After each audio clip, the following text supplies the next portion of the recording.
Agulló va ser assassinat pel feixisme. El 5 de juny d'aquest any va ser Clement Méric, un jove antifeixista de 18 anys, que va ser assassinat per un grup de neonazis a París. Molts altres han estat víctimes del feixisme durant tot aquest temps. Però avui, en resposta a una nova tràgica agressió, hem convocat aquesta concentració antifeixista. El passat dimecres 18 es va donar a conèixer la notícia de la mort d'un conegut activista antifeixista de Grècia i alhora cantant de hip-hop a mans d'un militant del partit neonazi Alba Daurada. Pablos Fisas, de 34 anys, va ser apunyalat quan es trobava veient un partit de futbol amb la seva parella i dos amics a l'exterior d'un ball de Kerastini, districte de la ciutat portuària del Pireu, situada a la perifèria d'Atenes. Poc després de mitjanit, un grup d'entre 10 i 20 individus vestits amb samarretes negres i pantalons de camuflatge van iniciar una picabaralla contra el grup d'amics on es trobava Fisas. Tot i que en primera instància Fisas i les persones que l'acompanyaven van poder fugir corrents dels seus agressors, més endavant un cotxe va bloquejar el seu pas.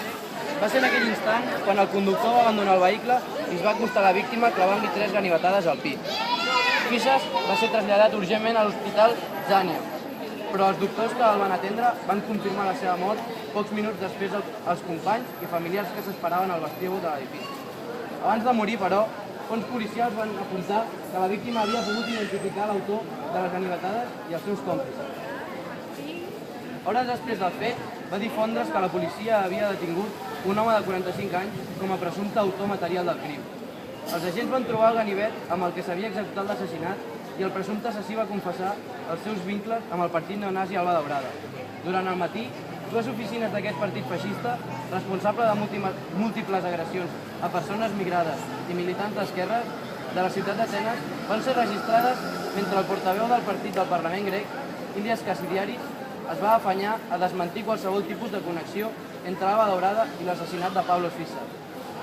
Fisas combinava la seva faceta de cantant de l'escena hip-hop, on era conegut pel seu sobrenom Kylian P, amb la militància antifeixista i l'organització de concerts contra el feixisme i d'altres activitats de caràcter social al seu barri. Des de Blanes, on moltes parets es poden visualitzar pintades de gaire feixista, un poble on durant el 2010 un feixista va disparar 6 trets amb una escopeta contra un local on es trobaven uns joves militants antifeixistes del municipi, va ser relacionat per una brutal agressió a 3 joves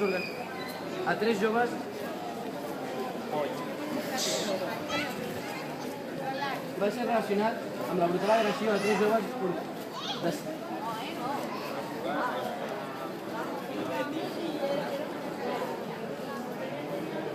va ser relacionat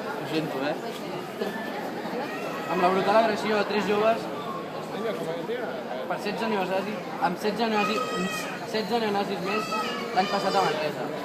No podíem restar callats davant d'aquesta brutal agressió neonazi. Estem massa acostumats a que el feixisme torni a prendre els carrers.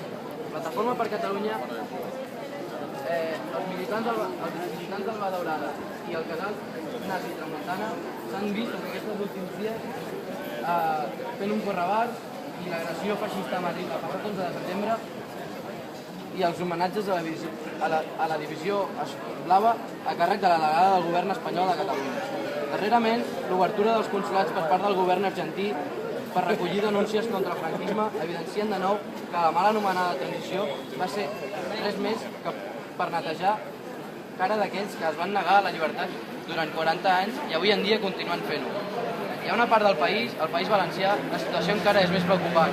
El partit Ultra Espanya 2000 té 4 regidors. Tenen casals socials, com el Zona Cero de Castelló o l'Hogar Patriota als afores de València. Davant aquesta situació, creiem que des dels carrers, mitjançant una població organitzada i conscienciada des d'on podrem aturar el desenvolupament feixisme a la nostra població. Ni aquí ni enlloc, feixisme mai més. El millor homenatge és continuar la lluita.